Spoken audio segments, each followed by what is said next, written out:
بڑی فضیلتیں بھی ہیں۔ خاص طور پر سورہ مریم کی تلاوت کے لیے ہمارے بعض بزرگوں نے عورتوں کو تاکیداً کہا ہے اچھے رشتے کے لیے، صالح رشتے کے لیے جوان لڑکیاں سورہ مریم کی تلاوت کیا کریں، اللہ اس کی برکت سے نیک رشتے عطا کرے گا۔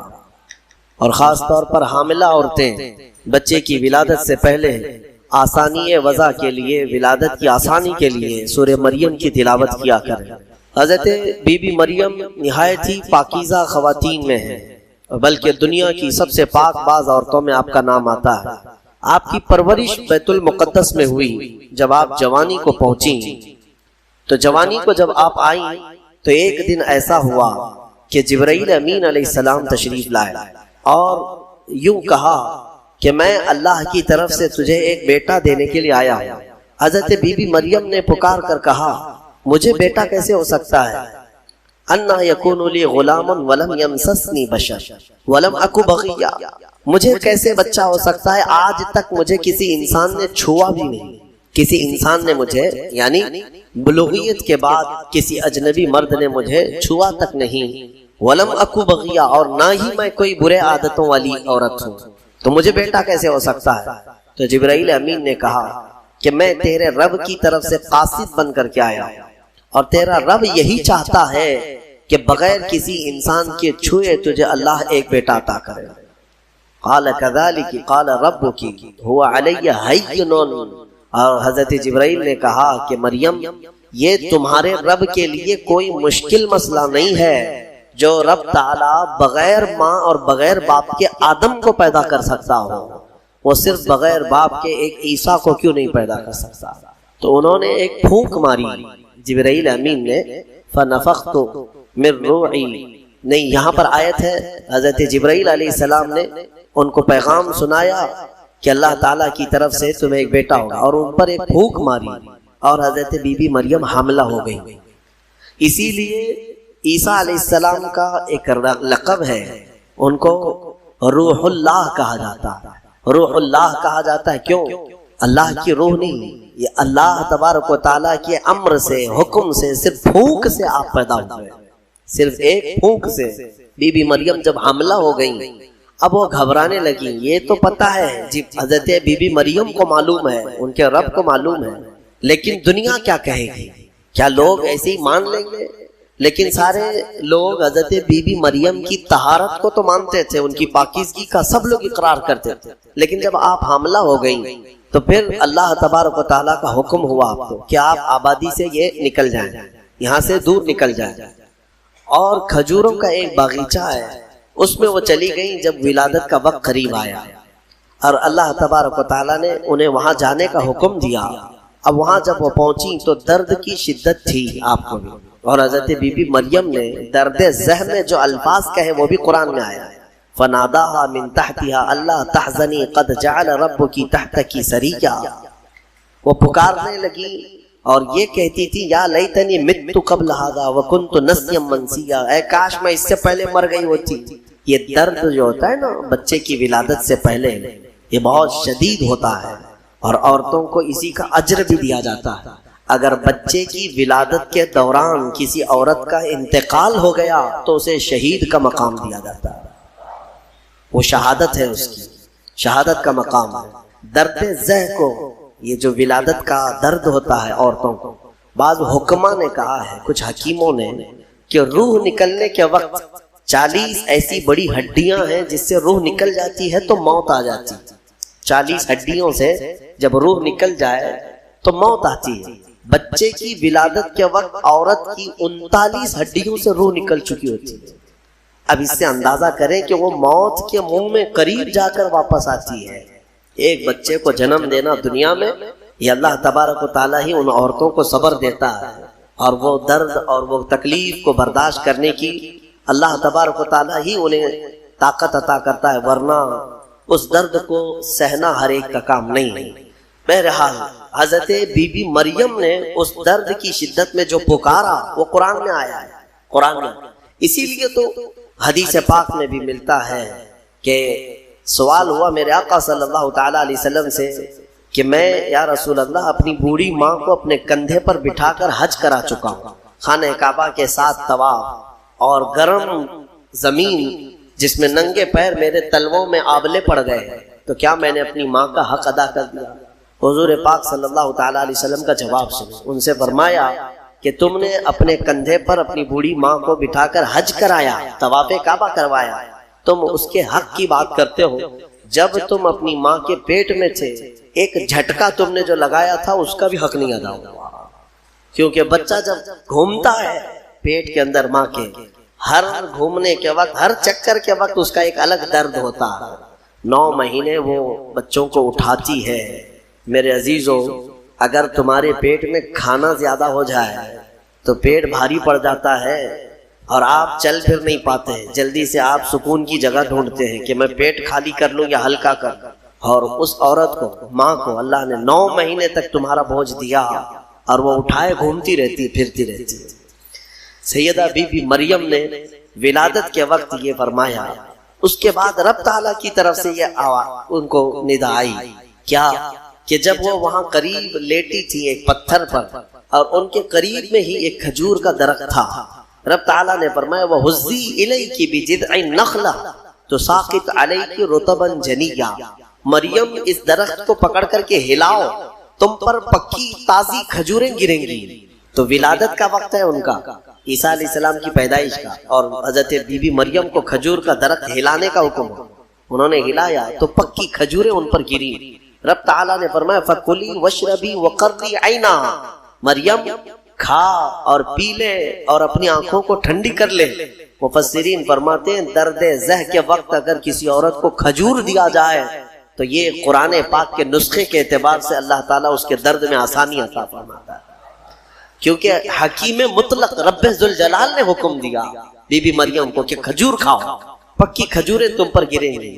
تو کھجور کا حکم بھی ہے. ہمارے بزرگوں کے ہاں رواج تھا کہ ولادت کے وقت جب تکلیف زیادہ ہوتی تو وہ کچھ کھجوریں لا کر کسی امام کے پاس، عالم دین کے پاس لاتے کہ کچھ دم کر کے دے دیں کہ گھر میں ولادت ہونے والی ہے. اب کہاں ہے کون سا کھجور، کون سی مٹھائی، سیدھے آپریشن تھیٹر میں لے جانا ہے اور بند کرنا ہے، کاٹنا ہے پھر نکالنا ہے. خیر، اللہ تبارک و تعالی آج بھی جو لوگ اسلام پر چلنا چاہتے ہیں ان کے لیے آسانیاں عطا فرماتا ہے. یقیناً تھوڑی ہی دیر کے بعد حضرت عیسیٰ علیہ السلام کی ولادت ہوئی. یہ بیت اللحم جو جگہ ہے آج بھی وہ فلسطین میں ہے. بیت اللحم جس پتھر پر حضرت عیسیٰ علیہ السلام کی ولادت ہوئی وہ جگہ آج بھی موجود ہے. پھر وہاں سے حضرت بی بی مریم نے اپنے بچے کو اٹھایا، کوئی نہیں تھا وہاں پر. ان کے حمل سے لے کر ولادت تک کوئی بھی قریب نہیں آیا اور نہ زندگی میں کبھی ان کو کسی نے چھوا. آپ نے گود میں اٹھایا. اب کیا کریں گی، بچہ آ گیا ہے. رب تعالیٰ نے فرمایا فَإِمَّا تَرَئِنَّ مِنَ الْبَشَرِ أَحَدًا فَقُولِي إِنِّي نَذَرْتُ لِلرَّحْمَنِ صَوْمًا فَلَنْ أُكَلِّمَ الْيَوْمَ إِنسِيًّا. مریم اب اپنی بستی کی طرف جاؤ گی، اگر کوئی انسان تمہیں نظر آئے، لوگ اگر نظر آئیں تو بات مت کرنا کسی سے. ان سے کہنا آج میں نے چپ رہنے کا روزہ رکھا ہے. ہاں، اس شریعت میں ہوا کرتا تھا چپ کا روزہ، خاموشی کا روزہ، کہ دن بھر خاموش رہنے کا بھی روزہ ہوا کرتا تھا. اب یہ بھی کیسے بتائیں گی، وہ اشارے سے. اس زمانے میں ہوتا تھا جب کوئی خاموشی کا روزہ رکھتا تو وہ اشاروں سے بات کرتا، سامنے والا سمجھ جاتا آج اس کا خاموشی کا روزہ ہے. کاش یہ روزہ اور بھی ہمارے ساتھ ہوا کرتا، لیکن اس شریعت میں ہمارے ہاں چپ کا روزہ نہیں ہے، خاموشی کا روزہ نہیں ہے. میں تو یہ سوچتا ہوں کم سے کم عورتوں کے لیے تو ہو جاتا. خاموشی کا روزہ بڑا ثواب ہے، وہ بہت بڑی غلطیوں سے، گناہوں سے بچ جاتا ہے. آپ کو اندازہ نہیں ہے، میرے آقا صلی اللہ علیہ وسلم نے زبان کو یوں 2 انگلیوں سے پکڑ کر کے فرمایا تھا، پکڑ کر کے تمہارے 2 جبڑوں کے بیچ میں گوشت کا ایک ٹکڑا ہے. حضور نے فرمایا کہ یہ انسان کو جنت میں بھی لے جاتا ہے اور دوزخ میں بھی لے جاتا ہے.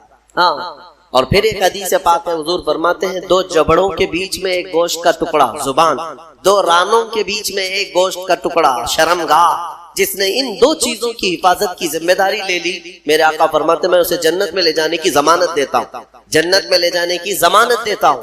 یہ 2 چیزوں کی اگر کوئی حفاظت کر لیا. خیر، حضرت بی بی مریم اپنے بچے کو لے کر کے آئی. لوگ دیکھنے لگ گئے کہ مریم ہے اور اس کی گود میں بچہ ہے.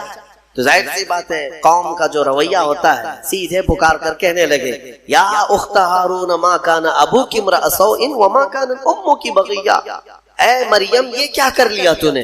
اخت ہارون جو ہے اس وقت سب سے پاک عورت کو کہا جاتا تھا، اخت ہارون لقب کے طور پر حضرت بی بی مریم کو انہوں نے پکارا، نہ تمہارے باپ برے تھے نہ تمہاری ماں بری تھی، یہ تو نے کیسے کر لیا، یہ بچہ تیری گود میں کیسے آیا؟ فاشارت الیہ، انہوں نے اشارہ کیا اپنے بچے کی طرف، کیونکہ اللہ تعالیٰ کا حکم تھا اگر کوئی بات کرے تو بات مت کرنا، اپنے بچے کی طرف اشارہ کر، آج میں خاموشی کا روزہ ہوں، اشارہ کیا اپنے گود والے بچے کی طرف، 1 دن کا بچہ ہے، تو لوگ بول پڑے کہ تو اس کی طرف اشارہ کر رہے، قالوا کیف نکلم من کان فی المہد صبیا، ہم کیسے بات کریں اس سے جو آج گود میں ہے تیرے، آج کا بچہ ہے؟ قرآن میں ہے جب وہ لوگ بحث کر رہے تھے قال انی عبد اللہ آتانی الکتاب وجعلنی نبیا، ابھی وہ بحث کر رہے تھے عیسیٰ علیہ السلام گود سے ہی بول پڑے، کیا بولے؟ بولنے لگے اے لوگوں میں اللہ کا بندہ ہوں، انی عبد اللہ، اللہ نے مجھے کتاب عطا کیا ہے، وجعلنی نبیا، اور نبی بنا کر بھیجا ہے، وجعلنی مبارکن اینما کنت، اور جہاں میں رہوں گا برکت کا ذریعہ بنوں گا، اور اللہ تعالیٰ نے مجھے نماز کا اور زکوٰۃ کا حکم دیا ہے، اور میری والدہ کے ساتھ اچھائی کا سلوک کرنے، حسن سلوک کرنے کا حکم دیا ہے، اور پھر آخر میں عیسیٰ علیہ السلام اس جملے پر اپنی بات ختم کرتے ہیں، کون سا جملہ؟ والسلام علی یوم ولدت و یوم اموت و یوم ابعث حیا، سلامتی ہو اس دن پر جس دن میں پیدا ہوا اور جس دن میرا انتقال ہوگا اور جس دن مجھے اٹھایا جائے گا۔ اتنا بات کیا حضرت عیسیٰ علیہ السلام اور پھر خاموش ہو گئے۔ یہ معجزہ نہیں تو اور کیا، گود کا آج کا بچہ اتنا وسیع انداز میں بول پڑا، تبھی جا کر کے قوم کی زبان چپ ہو گئی کہ یہ جو آیا ہے مریم کی گود میں یہ کوئی معمولی چیز نہیں ہے۔ ظاہر سی بات ہے جب رب تبارک و تعالیٰ کسی چیز کو بھیجتا ہے تو نشانیوں کے ساتھ بھیجتا۔ اب جتنے تھے وہ مان تو گئے کہ بی بی مریم کو کسی نے چھوا نہیں، یہ سچی ہے، اور جب گود کا بچہ بول رہا ہے تو یہ اور سچی بات ہے کہ محیر العقول چیز ہے، آج تک ہم نے کبھی دیکھا نہیں۔ عیسیٰ علیہ السلام بولے، پھر اس کے بعد عیسیٰ علیہ السلام کو حضرت بی بی مریم اپنے گھر تو لے گئی۔ یہاں پر رک کر کے میں ایک بات عرض کرنا چاہوں گا، حضرت عیسیٰ علیہ الصلوۃ والتسلیم نے جو جملہ کہا وہ یہ ہے کہ جس دن میں پیدا ہوا اس دن سلامتی ہو، یعنی نبی جس دن پیدا ہوتے ہیں وہ سلامتی والا دن ہوتا۔ عیسیٰ علیہ السلام کی پیدائش کا دن سلامتی والا ہے تو 12 ربیع الاول کیوں نہیں سلامتی والا؟ ہاں، اور نبی خود اپنی ولادت کے دن سلام بھیج رہے ہیں، اور ہم سید الانبیاء کی ولادت پر امتی سلام بھیجیں تو کیا حرج؟ یہ قرآن کا حکم ہے، نبی خود اپنی ولادت کے دن سلام بھیج رہے ہیں اور امتی اپنے نبی کے پیدائش کے دن پر سلام بھیجے تو یقیناً یہ باعث برکت ہے اور قرآن کے مطابق ہے۔ خیر، یہ حضرت عیسیٰ علیہ السلام کی ولادت کا واقعہ۔ عیسیٰ علیہ السلام تو تسلیم اپنی ماں کے ہاں رہے ایک زمانے تک، پھر جب جوان ہوئے۔ اچھا ایک بات اور میں بتاؤں، بہت کم عمر میں جن کو نبوت دی گئی یعنی دنیا میں ظاہری طور پر، وہ 3 نبی ہیں۔ ایک حضرت عیسیٰ علیہ السلام جن کو گود میں ہی پیدائش میں دے دی گئی، دوسرے یحییٰ علیہ السلام جو حضرت بی بی مریم کے ہاں ان کے باپ حضرت زکریا علیہ السلام نے دعا کی تھی تو اللہ ان کو دیا تھا۔ یحییٰ علیہ السلام بھی پیدا ہوتے ہی نبی ہو گئے، نبوت کے ساتھ دنیا میں آئے۔ تیسرے حضرت یوسف علیہ السلام جب ان کے بھائیوں نے انہیں کنویں میں ڈالا تھا تب ان کو، یہ چھوٹی عمر میں جن کو نبوت دی گئی وہ 3 انبیاء کرام۔ یہ تو دنیا کی زندگی کے اعتبار سے، لیکن اگر کوئی یہ کہتا ہے کہ ہمارے آقا محمد صلی اللہ علیہ وسلم کو 40 سال کی عمر میں نبوت دی گئی تو یہ جملہ غلط ہے۔ میرے عزیزو، حضور کو نبوت دی گئی نہیں، نبی ہونے کا اعلان کرنے کا حکم دیا گیا۔ نبوت کب دی گئی وہ خود رسول سے پوچھو۔ میرے آقا فرماتے ہیں کنت نبیا وآدم بین الماء والطین، میں تو اس وقت بھی نبی تھا جب آدم علیہ السلام کو ابھی مٹی اور پانی میں گوندا جا رہا تھا۔ آدم علیہ السلام کا ابھی پتلا بھی نہیں تیار ہوا تھا، حضور فرماتے میں اس وقت بھی نبی تھا۔ تو نبی تو میرے آقا صلی اللہ علیہ وسلم پہلے سے تھے۔ بہرحال عیسیٰ علیہ السلام اللہ تعالیٰ کی ایک نشانی ہے، ان کی ذات ہی اللہ کی ایک نشانی ہے، کیونکہ عقل میں یہ آ جانا کہ بغیر باپ کے دنیا میں آئے جبکہ ان کی ماں کو کسی مرد نے چھوا نہیں۔ اسباب تو یہ بتاتے ہیں دنیا میں کہ ایک عورت اور ایک مرد کے اختلاط سے ہی بچہ پیدا ہوتا ہے۔ دنیا میں بچے کی ولادت ایک مرد اور ایک عورت کے ملنے سے ہی ہوتی ہے، لیکن یہاں عیسیٰ علیہ السلام کی ولادت میں کوئی مرد کا اختلاط نہیں، تو عام انسانوں کے دماغ میں یہ بات نہیں آتی، تو اسباب کی طرف دیکھنے والا انکار کرتا ہے اور خالق اسباب کی طرف جو توجہ کرتا ہے وہ انکار نہیں کرتا، کیونکہ اسباب تو یہ بتاتے ہیں کہ ایک روٹی کھانے کے لیے کئی منزلوں سے سفر کرنا پڑتا ہے، لیکن میرا رحمان چاہے تو سیدھے آسمان سے دسترخوان بھی اتار سکتا ہے۔ ہاں، یہ اس سے بھی زیادہ تعجب کی بات میں آپ کو بتاؤں، اس سے بھی زیادہ تعجب کی بات، صالح علیہ السلام اللہ کے نبی ہیں، ان کی قوم بڑی سرکش تھی، نافرمان تھی، اور پتھروں کی پوجا کرتے تھے اور پتھروں کے گھر بناتے تھے انہیں تراش تراش کر کے۔ حضرت صالح علیہ السلام نے ان کو اللہ کی طرف بلایا تو وہ نشانی مانگنے لگے، کوئی نشانی بتاؤ کہ تم اللہ کے رسول۔ تو اس زمانے میں پتھروں کے لیے ان کا بڑا مسئلہ تھا کہ پتھروں کی عبادت بھی ہے، پتھروں کے گھر بھی بناتے تھے۔ حضرت صالح علیہ السلام نے اپنی قوم کو ایک جگہ جمع کیا اور ایک پتھر کو، پہاڑ کا ایک پتھر ہے، اس پتھر کو حکم دیا، تو اللہ تعالیٰ نے اس پتھر کے اندر سے ایک اونٹنی پیدا فرمائی، ناقۃ اللہ، اس کو اللہ کی اونٹنی۔ اب مجھے بتاؤ کیا یہ عقل تسلیم کرے گی کہ ایک اونٹنی کو پیدا ہونے کے لیے اس کے بھی تو ماں باپ ہونے چاہیے، وہ بھی کسی اونٹنی کی پیٹ سے پیدا ہوگی؟ لیکن اتنا محیر العقول واقعہ کہ پتھر اور اونٹنی کا کیا میل۔ ہاں، یہ بھی بات سمجھ میں آ سکتی ہے کہ ہاتھی کے، ہتھنی کے پیٹ سے کوئی اونٹنی پیدا ہو گئی، یا کسی جانور کے پیٹ سے کوئی دوسرا جانور پیدا ہو گیا، کچھ قریب تو سمجھ میں آتا ہے، لیکن پتھر کے اندر سے اونٹنی پیدا ہونا یہ سمجھ میں آتا ہے۔ اللہ تبارک و تعالیٰ جب اپنی نشانیاں دکھانا چاہتا ہے تو اسی طرح کی معجزے اپنے نبیوں کو دیتا ہے اور ظاہر کرتا ہے تاکہ لوگ اللہ کے نبیوں کی حقانیت کو تسلیم کرے۔ اسی لیے ہم کہتے ہیں کہ پتھروں سے پانی کا جاری ہونا سمجھ میں آتا ہے۔ اگر تم پیاسے ہو، ہم نے کہیں پتھر میں سوراخ کر دیا اور پانی بہنے لگ گیا تو آپ پانی پی لیں گے، ہو سکتا ہے تھوڑا بہت تعجب کریں گے، تھوڑا بہت تعجب کریں گے، ہاں انہوں نے پتھر سے پانی نکال دیا، لیکن دماغ میں تمہاری یہ تو ہے کہ بہت سارے پہاڑوں میں دیکھا ہے ہم نے پتھروں کے بیچ سے پانی بہتا ہے، لیکن محمد الرسول اللہ صلی اللہ علیہ وسلم کے صحابہ جب پیاسے ہوئے تو پتھر سے میرے آقا نے نہیں، انگلیوں کے بیچ سے پانی جاری کر کے دکھایا۔ سمجھ میں آتی ہے یہ بات؟ پتھر سے نکلنا تو سمجھ میں آتا، انگلیوں سے نکلنا، اور انگلیوں سے میرے عزیزوں پسینہ نہیں کہ 2 بوند 4 بوند نکل گیا ہو پانی اور اس کو جمع کر لیا ہو، بلکہ صحابہ فرماتے ہیں اس وقت مجمع میں 1400 صحابہ تھے اور سارے صحابہ نے پیٹ بھر کر پانی پیا۔ پنجاب رحمت حضور کی انگلیوں سے جو نکلے اس پانی سے سارے صحابہ 1400 صحابہ نے پانی پیا، اپنے مویشیوں کو، جانوروں کو پلایا، اپنے برتنوں میں اور اپنے مٹکوں میں سب بھر بھی لیا۔ اور صحابی فرماتے ہیں اس وقت اگر ہم 10,000 بھی ہوتے تو وہ پانی کم نہ ہوتا، اس سے زیادہ کی تعداد بھی ہوتی۔ یہ جو معجزے ہیں اللہ تبارک و تعالیٰ کے نبیوں کے لیے دیے جاتے ہیں، اور یہ نشانیاں حضرت عیسیٰ علیہ الصلوۃ والتسلیم اللہ رب العزت کی کھلی نشانی تھے۔ اب آگے میں بتاتا ہوں، ایک تو ان کی پیدائشی نشانی ہے، ان کی ولادت ہی ایک نشانی ہے، لیکن جب آپ جوان ہوئے اور لوگوں کو اللہ کی طرف بلائے، ایک خدا کی دعوت، اس کے باوجود لوگ نشانیاں پوچھتے رہے، کیونکہ وہ یہودیوں کی جماعت میں آئے تھے۔ بنی اسرائیل میں حضرت عیسیٰ علیہ السلام پیدا ہوئے، اس وقت یہودی تھے، اور یہودی نافرمان قوم اکثر نبیوں کو جھٹلایا کرتے، یہاں تک کہ نبیوں کا قتل بھی کرنے میں ان کا بڑا ہاتھ رہا ہے۔ یہودیوں نے تقریباً 10,000 نبیوں کو قتل کیا۔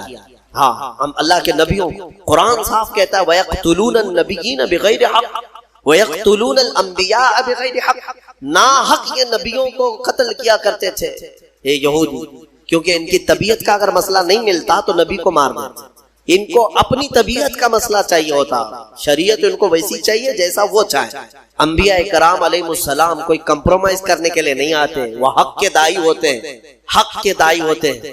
بہرحال حضرت عیسیٰ علیہ السلام جب جوان ہوئے تو آپ کو پھر سے نشانیاں پوچھی گئیں کہ آپ اللہ کے رسول ہیں، آپ اللہ کے نبی ہیں، کوئی نشانی؟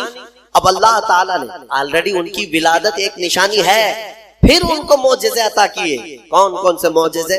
عیسیٰ علیہ السلام کو 3 معجزے اور دیے گئے. 3 معجزے وہ کیا تھے؟ عیسیٰ علیہ السلام خود اپنی زبان میں فرماتے ہیں، جس کو قرآن میں اللہ تبارک و تعالیٰ نے بیان فرمایا. کیا ہے؟ احیی الموتى باذن اللہ، ابرئ الاکمہ والابرص واحیی الموتى باذن اللہ. اور ایک ہے وانبئکم بما تاکلون وما تدخرون فی بیوتکم. 3 معجزے. توجہ چاہتا ہوں، عیسیٰ علیہ السلام کو 3 معجزے دیے. پہلا معجزہ، کوڑ کی بیماری والے، سفید داغ والے، سفید داغ والے کوئی بھی بیمار آئے، عیسیٰ علیہ السلام اپنا ہاتھ رکھتے تو صحیح ہو جاتا. ابرئ الاکمہ والابرص، کوڑ والا، سفید داغ والا، یہ بیمار اگر حضرت عیسیٰ علیہ السلام کے پاس آتا تو آپ اس کو ہاتھ پھیر دیتے تو اس کی بیماری ختم ہو جاتی. دوسرا معجزہ، وَأُحْيِي الْمَوْتَى بِإِذْنِ اللَّهِ، کہتے ہیں کہ میں مردوں کو اللہ کے حکم سے زندہ کر دیتا ہوں. عیسیٰ علیہ السلام فرما رہے ہیں. عیسیٰ علیہ السلام کا معجزہ یہ تھا کہ اگر وہ کسی قبر کو ٹھوکر مارتے تو قبر سے مردہ زندہ کھڑا ہو جاتا. مرنے کے بعد دوبارہ زندہ کرتے عیسیٰ علیہ السلام. کبھی کبھار مٹی کے پرندے بناتے، ان میں پھونک مارتے تو وہ اڑنے لگتے تھے. ہاں، مٹی کے پرندوں کو پھونک مارتے تو وہ اڑنے لگتے زندہ ہو کر. 2 معجزے ہو گئے. تیسرا معجزہ اہم ہے.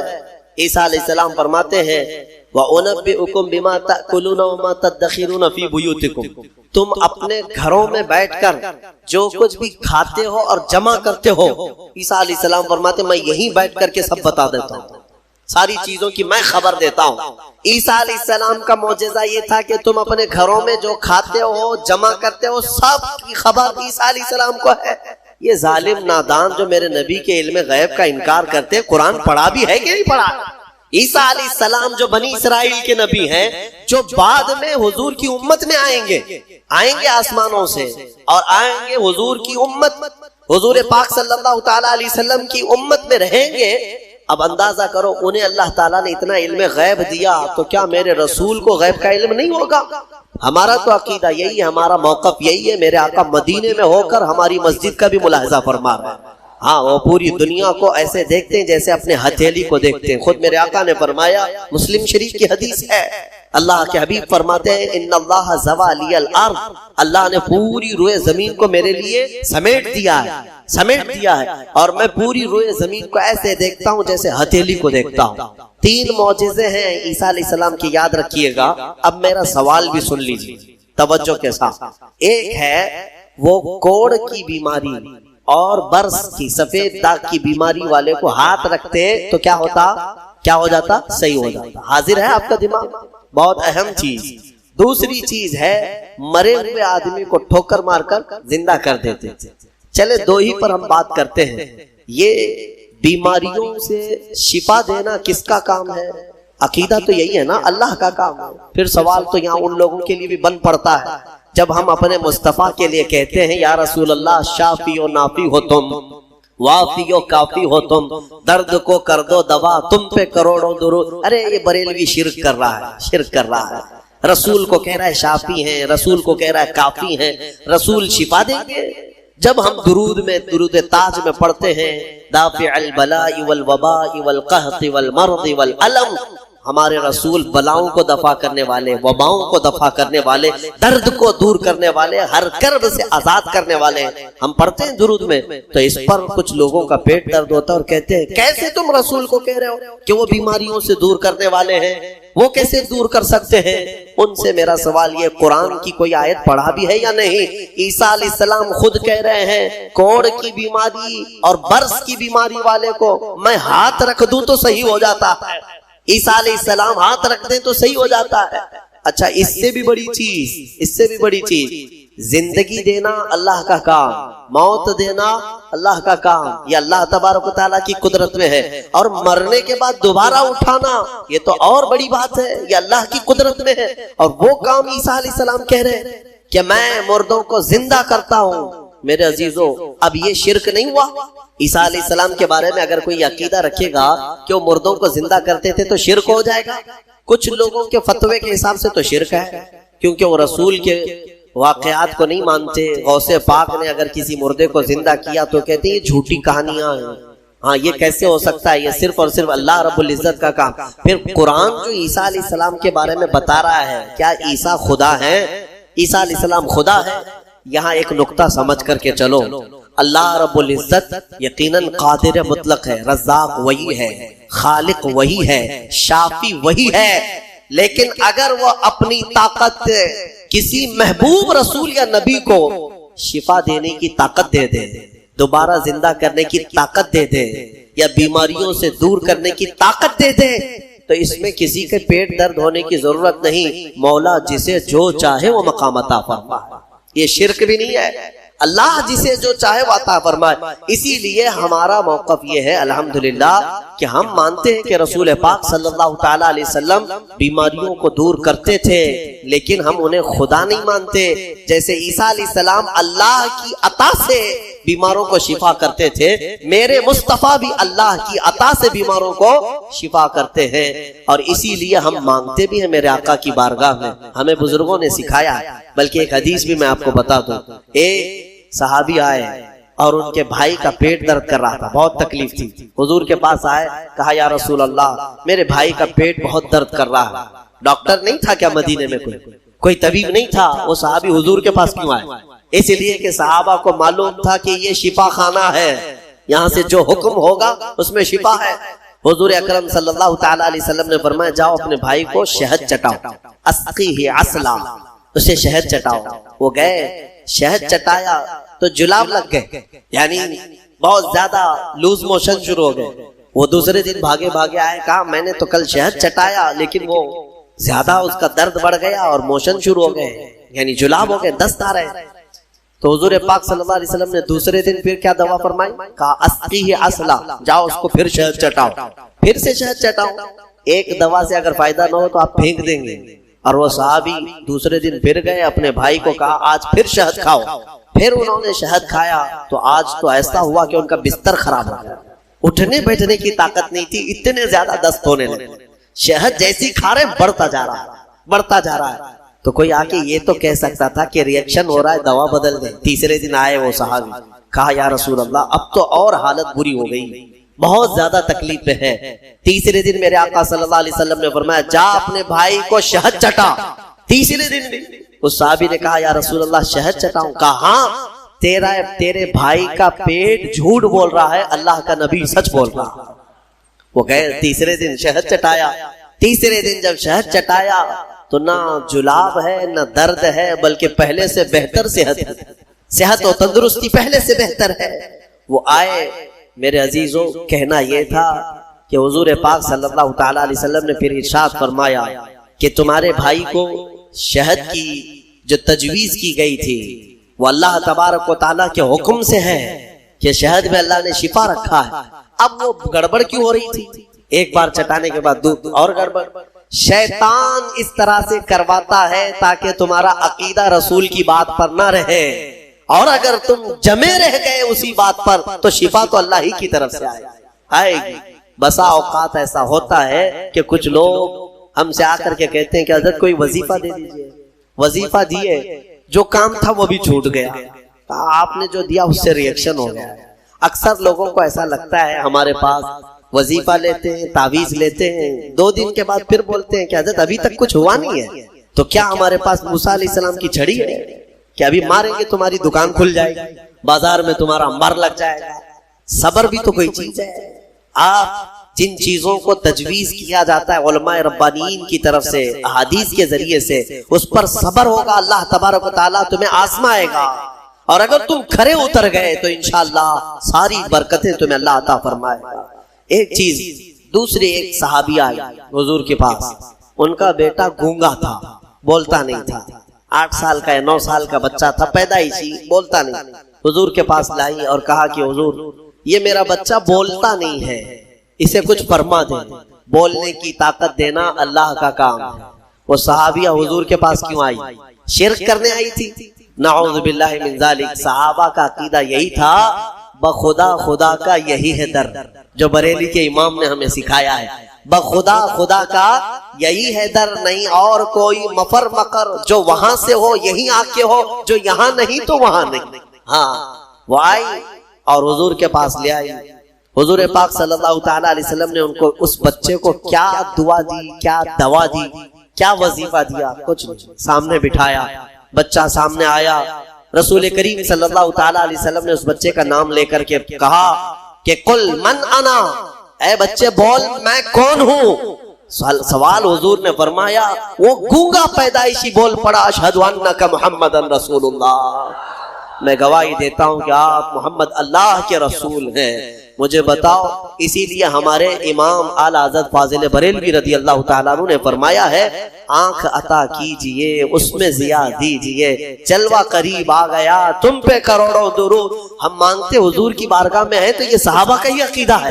میرے عزیزوں، میں نے عیسیٰ علیہ الصلوۃ والتسلیم کے ان واقعات سے یہ ثابت کرنے کی کوشش کی ہے کہ الحمدللہ اہل سنت و جماعت کا جو موقف ہے وہ قرآن و حدیث کے مطابق ہے، کوئی گمراہ نہ ہو اور نہ ہی گمراہیوں میں آئے، الحمدللہ۔ اب میں یہاں پر بات ختم کرتا ہوں تفسیر کو۔ عیسیٰ علیہ السلام کے ان معجزوں کو دیکھ کر بہت سے ایمان بھی لائے، بہت سے ایمان بھی لائے، اور آپ کی ایک جماعت بڑھتی گئی۔ آپ کے 4 شاگرد مشہور ہوئے۔ ویسے آپ کے جو حواریین ہیں، جو اصحاب ہیں، جو آپ کے صحابہ تھے، ان کو حواریین کہا جاتا ہے، وہ 12 لوگ تھے۔ ان 12 میں 4 مشہور ہیں جن کے ناموں سے انجیل ہے آج بھی، متی، لوقا، یوحنا، مرقس، یہ عربی نام ہے، ان کو انگلش میں الگ الگ کہا جاتا ہے، جان، میتھیو،